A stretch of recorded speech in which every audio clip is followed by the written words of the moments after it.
Imaginez un dieu farceur, un dieu menteur, un dieu voleur. Un sacripant qui pratique l'insolence comme une vertu.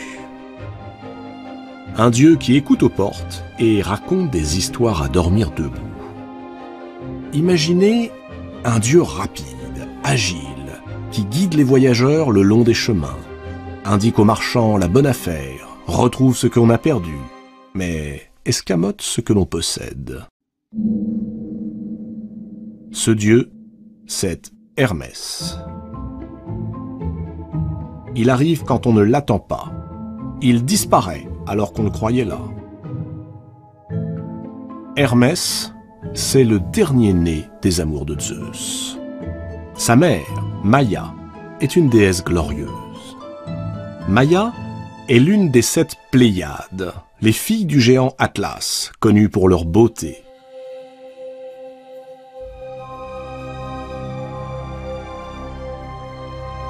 Les Pléiades subirent un sort tragique. Elles furent poursuivies pendant de nombreuses années par un grand chasseur, un géant, Orion. Pour les protéger, Zeus les transforma en colombes, puis en étoiles. Mais nous n'en sommes pas encore là. Pour l'heure, Maïa, l'une des Pléiades, s'est réfugiée au sud de l'Arcadie, loin des regards d'Héra, l'épouse légitime de Zeus. Et c'est là-bas, dans une caverne du mont Silène, qu'Hermès voit le jour. Sa mère l'entoure de bandelettes, comme on a coutume de le faire pour les nouveau-nés. Elle le dépose dans un berceau d'osier, et elle désigne une nymphe pour qu'elle soit sa nourrice. Seulement, Hermès n'est pas un nouveau-né comme les autres. D'une précocité incroyable, il sait déjà parler et marcher. Quelques heures après sa naissance, profitant de l'absence de sa mère, il se glisse hors de la caverne et part le long des chemins.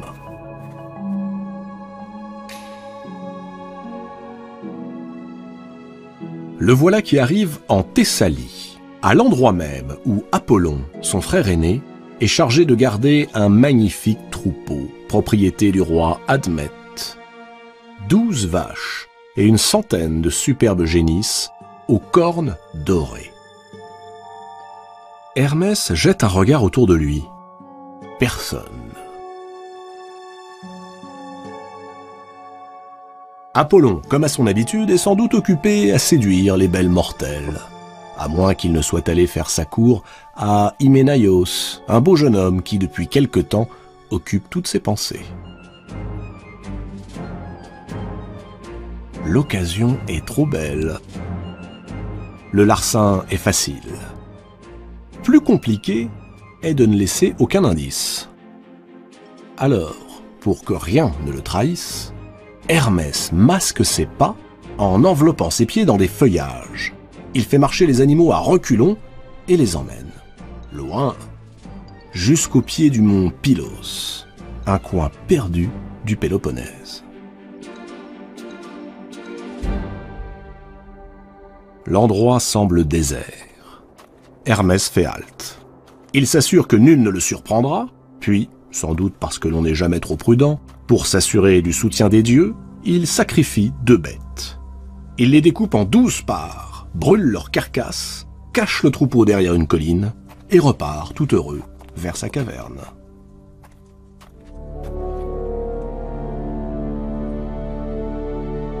C'est à ce moment que Zeus, qui voit tout, décide de faire de son fils le patron des voleurs et des menteurs. À croire que c'était la seule attribution qui restait sur l'Olympe, celle dont personne ne voulait et que l'on réservait aux petits derniers de la famille.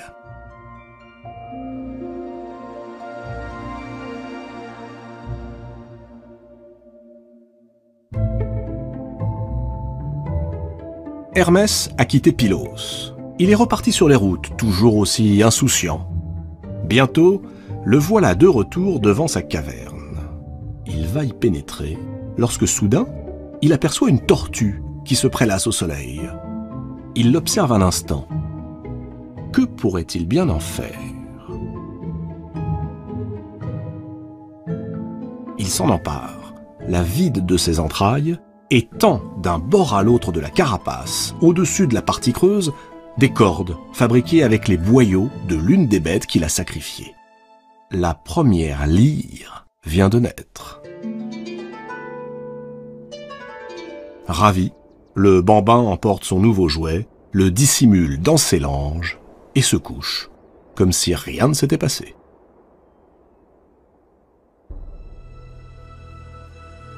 Mais là-bas, en Thessalie, Apollon n'a pas tardé à s'apercevoir de la disparition de son troupeau. Il remue ciel et terre, sans résultat. Après avoir mené ses recherches d'est en ouest, du nord au sud, il n'a d'autre choix que de faire appel aux satyres. Les satyres sont d'étranges créatures. Le bas de leur corps est celui d'un bouc, le haut, celui d'un homme. Apollon sait leur avidité. Il leur promet une forte récompense s'ils parviennent à retrouver son troupeau, mais aussi le coupable.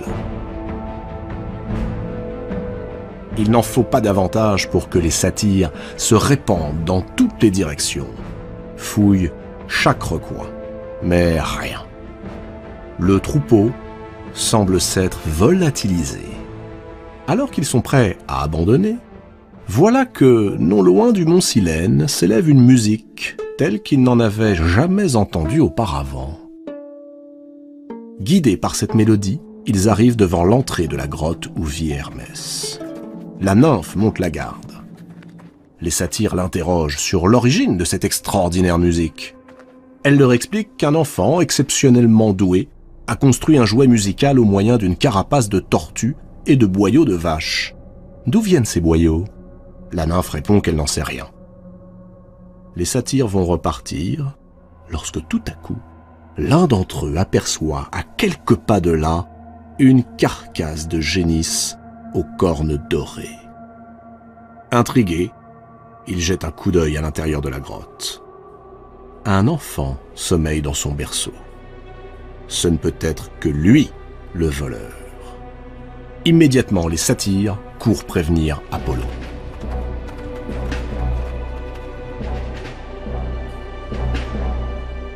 Ce dernier est abasourdi. Il sait qui vit dans cette caverne. Hermès, son demi-frère.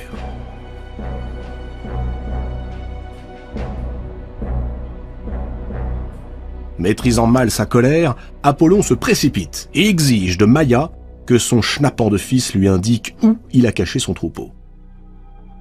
Maïa montre du doigt l'enfant enveloppé dans ses langes. « Cette accusation est ridicule, mon fils est incapable d'un tel forfait. » Hermès, qui a tout entendu, proteste à son tour de son innocence. Tout ceci est absurde, il n'est qu'un nourrisson, un enfant sans malice. Apollon ne veut rien savoir.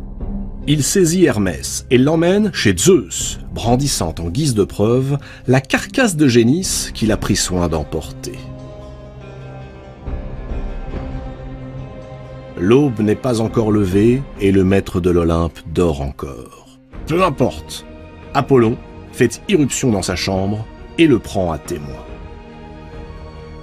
Zeus a du mal à croire qu'un nourrisson soit capable d'une telle action. Apollon insiste, s'énerve, montre les preuves. Finalement, Zeus se laisse convaincre. Il exige d'Hermès qu'il rende sans tarder le troupeau.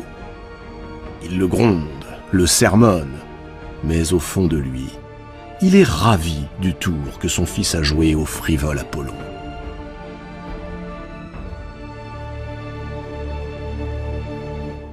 D'accord, dit Hermès, il rendra le troupeau, mais il s'empresse de préciser qu'il manquera 2 vaches, celles qu'il a sacrifiées et découpées en 12 parts égales pour les offrir aux 12 dieux de l'Olympe. 12 dieux, s'étonne Apollon. Mais sur l'Olympe, il n'y en a que 11. Qui est le 12e ? C'est moi, répond Hermès. Apollon manque de s'étouffer. Zeus, lui, a bien du mal à masquer son admiration pour cet enfant qu'il trouve décidément de plus en plus intéressant.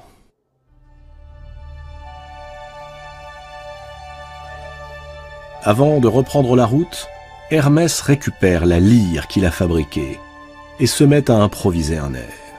Apollon est saisi. Ce son si nouveau, si harmonieux, l'émeut jusqu'au cœur.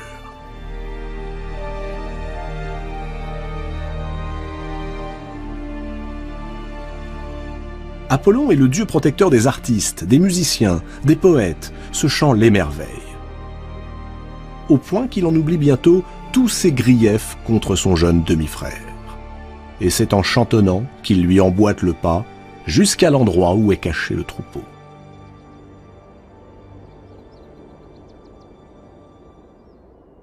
Tout semble rentrer dans l'ordre. Pourtant, Apollon hésite.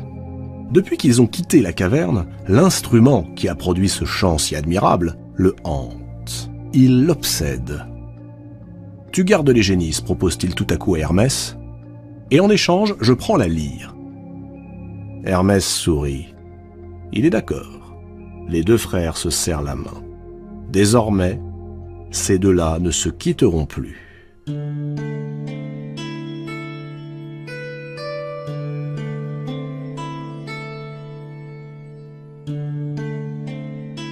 Et, comme pour émerveiller Apollon plus encore, Hermès se dirige vers une haie de roseaux.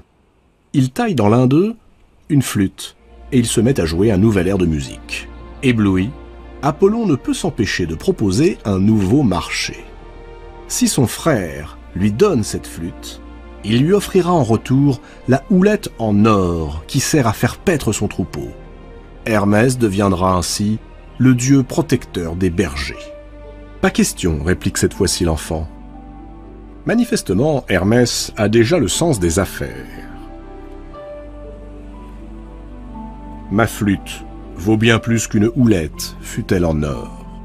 Je n'accepterai qu'à la condition que tu m'apprennes à prédire l'avenir. » « Impossible, proteste Apollon. Et en effet, tout dieu qu'il est, Apollon ne peut transmettre son pouvoir. Il lui a été donné par les Tries, ces femmes abeilles qui vivent dans le temple de Delphes. Ce sont elles, et elles seules, qui pourraient éventuellement enseigner à son frère ce don.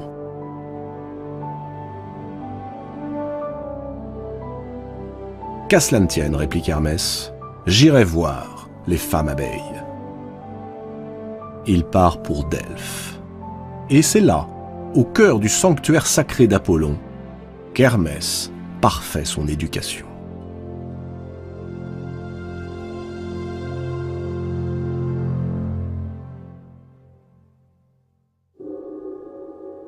Hermès est devenu un dieu accompli lorsque Zeus le convoque sur l'Olympe.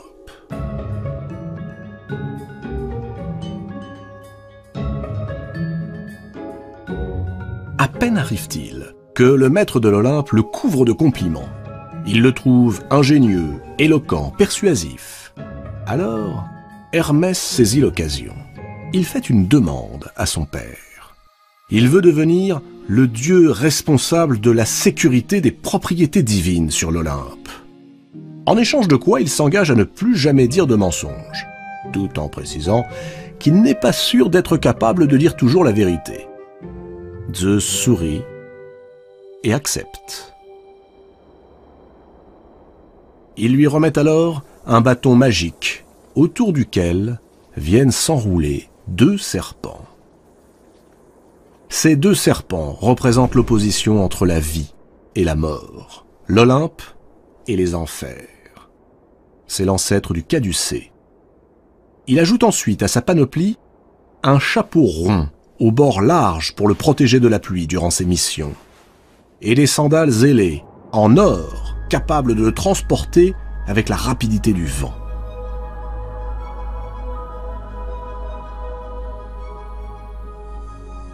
Hermès est fin prêt.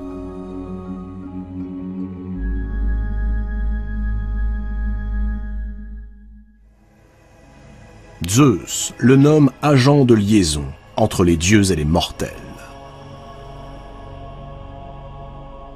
Il en fait ainsi l'unique messager accrédité auprès du grand Hadès. seigneur des enfers.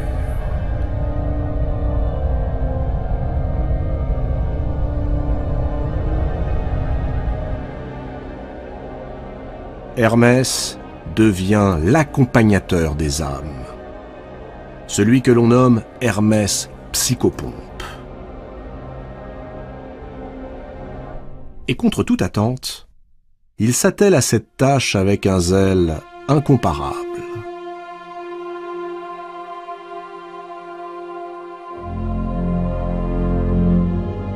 Jour après jour, on peut le voir qui escorte avec bienveillance les morts à travers le monde souterrain, et il les accompagne là où nul n'ose s'aventurer.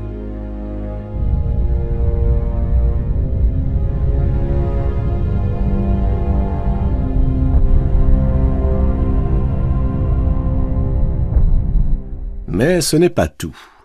Le jeune dieu aura également pour fonction de favoriser le commerce et de veiller à la libre circulation des voyageurs sur toutes les routes du monde.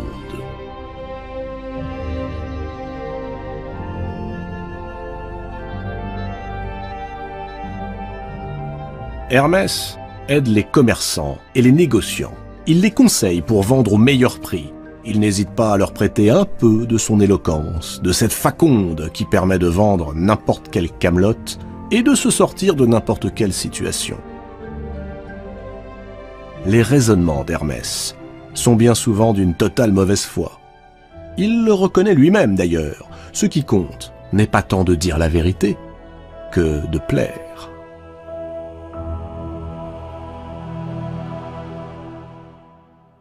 Hermès se met donc à la disposition de Zeus. Que ne ferait-il pas d'ailleurs pour plaire à son père? À de nombreuses reprises, c'est lui qui l'aide à déjouer les pièges de la possessive Héra lorsqu'elle s'acharne sur les maîtresses de son infidèle mari ou bien sur ses nombreux enfants illégitimes.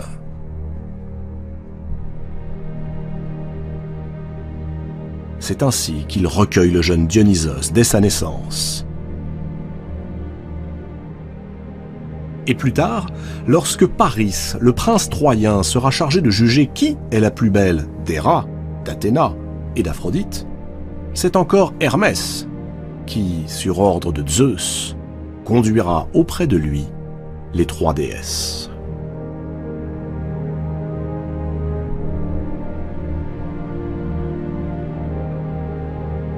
On l'a vu, alors qu'il n'était qu'un nourrisson, Hermès manigançait déjà bien des tours. Or, aujourd'hui, Zeus a le cœur qui bat pour la belle Alcmène, épouse d'Amphitryon. Mais la fidélité d'Alcmène est sa vertu première. Qu'à cela ne tienne, avec la complicité d'Hermès, Zeus prend l'apparence d'Amphitryon. Et tandis qu'il se glisse auprès d'Alcmène, Hermès ordonne au soleil de s'éteindre et de ne pas se lever le lendemain.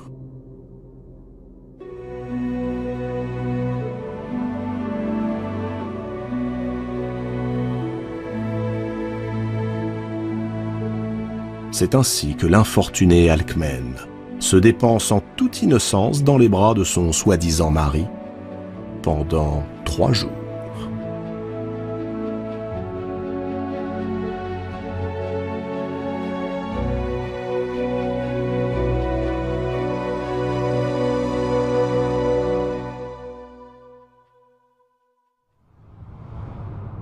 Quelque temps plus tard, Zeus appelle à nouveau son fils à la rescousse. Il a une nouvelle maîtresse, Io. Mais Héra, son épouse, a transformé la malheureuse Io en génisse et a fait d'elle la captive d'un géant, Argos.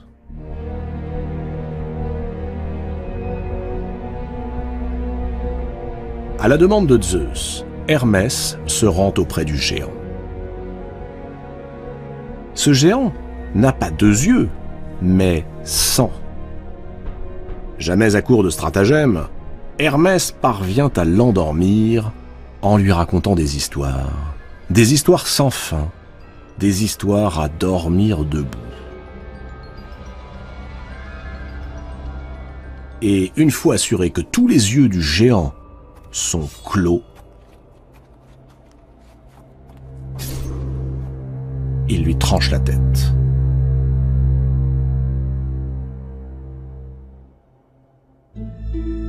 Très vite, la réputation d'Hermès se répand dans toute la Grèce, et l'on voit apparaître sur les chemins des bornes en pierre que l'on appelle des Hermès. Surmontées d'un buste du dieu, elles indiquent les directions à prendre ou bien le nom des lieux. Infatigable messager, Hermès se mêle de tout et s'immisce dans tous les domaines. Les athlètes, qui le considèrent comme l'inventeur de la course à pied, lui rendent hommage. Et les bergers, gardant en mémoire ses forfaits de jeunesse, en font le protecteur de leurs troupeaux. Car mieux vaut confier la garde des bêtes à un dieu voleur que de se les faire dérober par lui. Mais s'il rend volontiers service aux dieux, Hermès n'est jamais leur serviteur.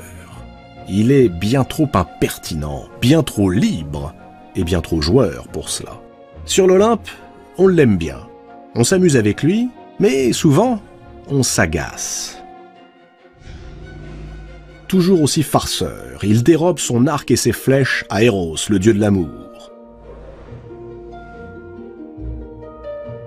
Il subtilise le trident de Poséidon, le sceptre de Zeus, les tenailles d'Héphaïstos et même la ceinture magique d'Aphrodite. La ceinture qui inspire à tous, mortels et immortels, le désir.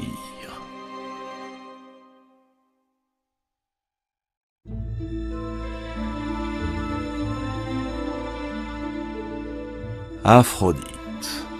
Comment lui résister? Nous sommes à Lemnos. La déesse de la beauté est mariée au dieu forgeron, Héphaïstos.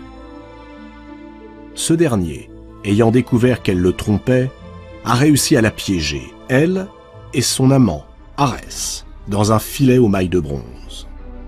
Il a ameuté toutes les divinités de l'Olympe afin qu'elles constatent l'adultère.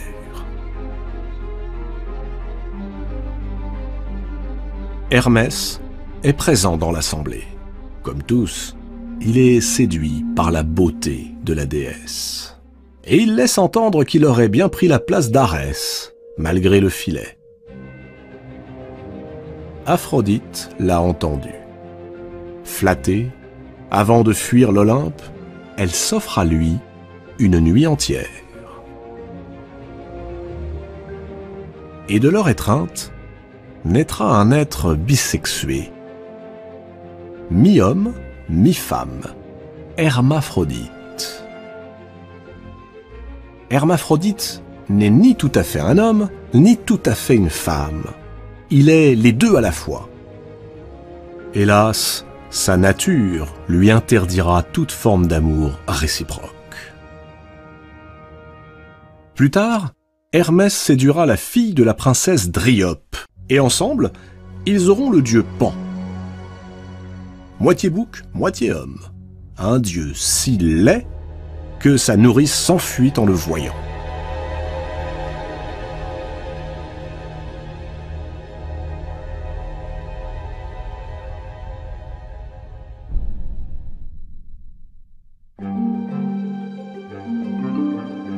Agent secret, diplomate, coureur de jupons, joueur, voleur, fripon universel. Tout naturellement, ce dieu est l'un des plus appréciés des mortels. Il peut secourir les hommes comme il peut les tromper. On ne sait jamais s'il a l'intention de nous berner ou bien de nous aider. Hermès est le messager des dieux, mais bien malin celui qui saura interpréter ses véritables intentions. Ce dieu qui a pour emblème deux serpents entrelacés, ce Dieu qui unit la vérité et le mensonge, les enfers et l'Olympe, ce Dieu est par définition hermétique. Il est le messager indéchiffrable.